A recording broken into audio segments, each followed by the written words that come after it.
Criminel, la gendarmerie a donc diligenté une enquête pour faire la lumière sur cette affaire.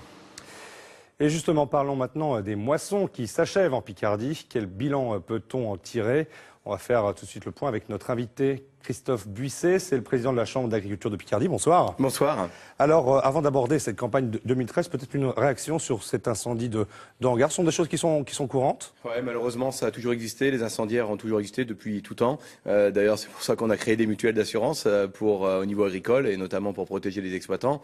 Et dans le monde agricole, heureusement, on a encore de la solidarité. Par contre, c'est très compliqué à vivre, surtout que ça fait la deuxième fois pour ces agriculteurs qu'il y a un incendie criminel chez eux. Alors, l'enquête va démontrer s'il est criminel ou pas, mais a priori, il y a de fortes présomptions pour qu'il soit criminel. Donc c'est toujours un moment difficile à vivre. Et puis on va essayer de faire fonctionner la solidarité comme on le fait toujours dans ce département.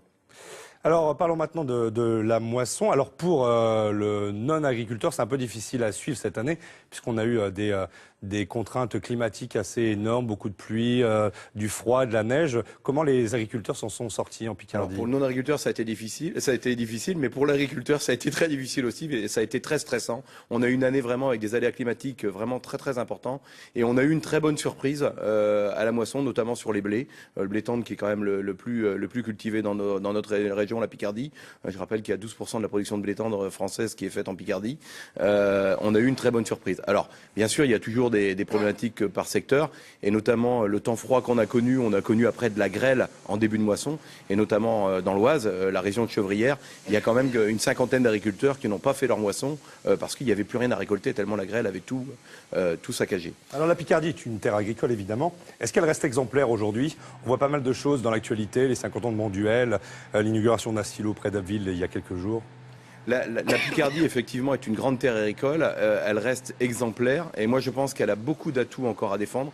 Moi, j'ai toujours été partisan de la Silicon Valley de l'agriculture qu'on puisse faire en Picardie et notamment autour du pôle.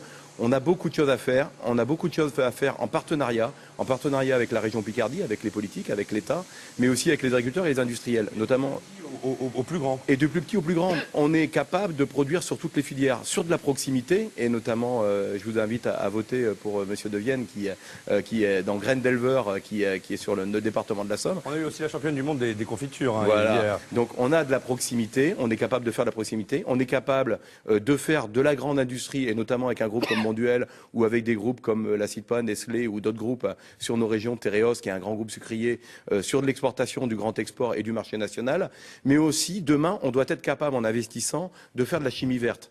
Moi, je crois beaucoup dans la chimie verte, dans ces nouveaux produits qui remplaceront les produits pétroliers.